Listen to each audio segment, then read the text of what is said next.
Pala tulekene, pala tulekene. Sütti lõkkekene, sütti lõkkekene. Tere tulemast podcasti Saunalood. Minu nimi on Helen Moppel. Olen ametilt saunanaine. Juba 6. aastat elan ja toimetan Võrumaal Ärni suitsusaunas, aga ka rändsaunanaisena üle Eesti ja miks mitte ka välismaal. Saunanaiseks sündimise lugu on tõesti üks sündimise lugu. Aastal 2019 olin Saaremaal ja külastasin hingefestivali. Seal oli siis juhendatud suitsusauna rituaal ka programmi sees ja mõtlesingi, et sauna on tore minna. Et minu varasem kogemus suitsusaunast oli ainult lapsepõlves, kus oli selline väga naljakas mälestus sellest, et sisse minnes olime puhtamad kui välja tulles. Ja kui ma muidu arvasin, et saun on ju pesemise koht, et siis see tundus hästi kummaline. Et lähed sauna ja saad mustemaks. Ja see oligi ka kõik, mis ma suitsusaunast tol hetkel teadsin. Ja läksin siis suitsusauna, juhtusin olema esimeste hulgas ja siis ronisingi sinna lava taha otsa, kõige kõrgemale, kõige kaugemale uksest. Ja inimesi muudkui tuli ja tuli ja tuli. No ma arvan, et seal oli üle 20 inimese kindlasti. Ja uks läks kinni, ruum läks pimedaks, nagu suitsusaunas ikka, siis seal oli ainult pisike aken. Ja hakkas juba veidi selline kõhe. Siis kui leili viskamiseks läks, siis ma juba tundsin, kuidas seest kõik selline pinge kasvab. Ja ma arvan, ma ei olnudki väga kaua seal saunas, kui tekkis tõeline hirm ja ärevus. Sain aru, et mul on klaustrofoobia, ma kardan pimedust, selline hulk paljaid inimesi oli väga hirmutav ja kuumust ka ei talunud. Ja nii ma istun siis seal teadmata, miks ma siia tulin, kuhu ma tulin, mida see üldse tähendab, kaua see kestab ja nii edasi. Aga enne kui ma sealt välja oleks tormanud, meenus, et enne olin käinud just töötoas, kus õpetati hirmude vabastamist. Ja mõtlesin proovida. Hakkasin siis hingama ja üsna pea tekkis selline rahunemine, süda ei puperdanud enam ja hakkasin sauna isegi nautima. Et pimeduses hakkasid silmad nägema, hirmsad kollid, kes muga koos saunas olid, tundusid järsku täitsa sõbralike inimestena ja selline tõeline kogemus, et nii kiire ajaga muutus midagi täielikult. Ja lõõgastusin. Nii ma siis seal istusin ja hingasin ja lõdvestusin ja üldse ei pannud tähelegi, et kuidas kõik varvastes ja kätes hakkas surisema. Ja selline surin, ehk siis energia, liikus järgemööda kehast ülespoole. Lasin sellel siis olla ja oli päris hea olla kah.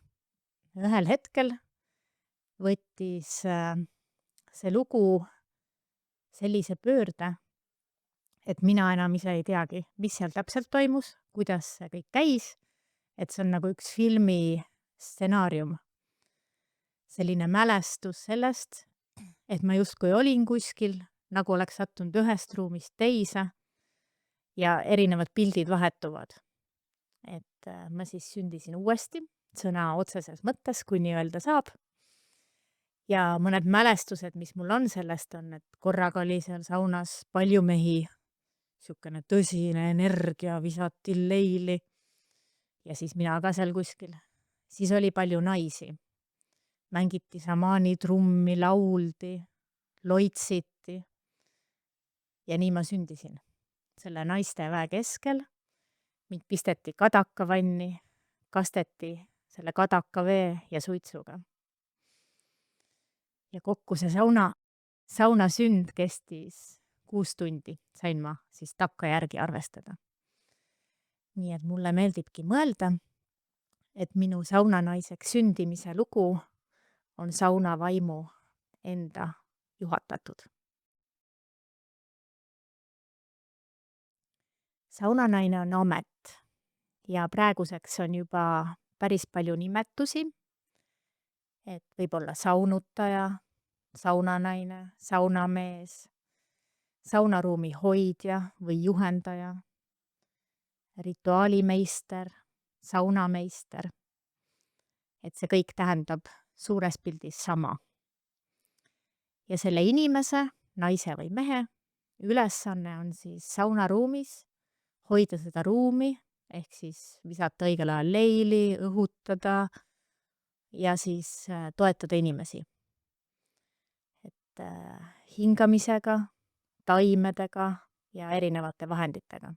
Et saunatark teab, mida tuleb saunas kasutada, mis hetkel ja kuidas. Saunateemalist podcasti teen ma sellepärast, et saunast lihtsalt on nii palju rääkida. Ja eestlastena me ju armastame sauna. Ja ilma saunata ei kujutaks elu ettegi. Ja kindlasti arvame, et me teame saunast päris palju. Kuid tegelikult on saunaga seotult veel selliseid väga palju teadmisi. Salateadmisi ja siis natuke mitte nii salateadmisi. Ja sellest kõigest me siis hakkamegi siin rääkima.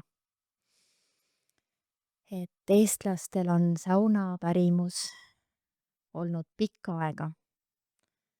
Et varasemalt olid need teadmised loomulik elu osa, käisid igapäevase eluringi ja tööde tegemistega koos. Et praegusel ajal on see justkui midagi väga erilist, saunarituaalid ja juhendatud saunad, aga et see kõik on olnud meie igapäevaelu osa. Ja need teadmised tulekski siis kõigile teatavaks teha. Et saun oli ühele vanale eestlasele elu keskpunkt. Et sünnist surmani käis kogu see elu tähtpäevade ring läbi sauna ka. Et saunas lõpetati vana, loodi ühendused ja alustati uut, võeti uus vastu. Mida see kõik tähendab? See tähendab seda, et meil on olnud need teadmised iseendal, oma perekondades, kuidas terveneda, kuidas rahustada meel, kuidas olla ühenduses iseendaga ja loodusega. Ja need teadmised on praegu olemas ja neid saab endiselt kasutada.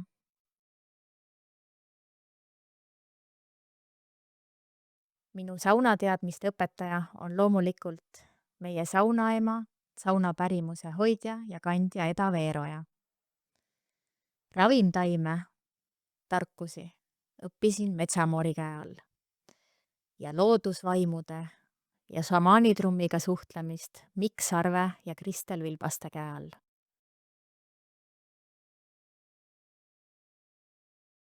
Meie esivanemad olid tõelised saunatargad, saunameistrid, nii ehituses kui ka siis kõikides toimingutes ja kombestikus. Ja ka praegusel ajal saame me neid teadmisi õppida. Eestis on mitmeid saunakoole. Meie saunaema Eda Veeroja toimetab Mooska suitsusaunatalus. Põhja-Eestis on Alar Krautmanni Terviseakadeemia. Ja Võrumaal saab tulla minu juurde Helen Moppeli saunakooli Ärni suitsusaunas. Et ühendada ja ühenduda taas iseendaga, loodustarkustega ja oma esivanematega. Aitäh kuulamast ja vaatamast. Minu kohta leiad informatsiooni kodulehelt helenmoppel.ee või guugeldades Ärni suitsusaun ja saunakool. Kohtume peatselt taas. Ikka head leili!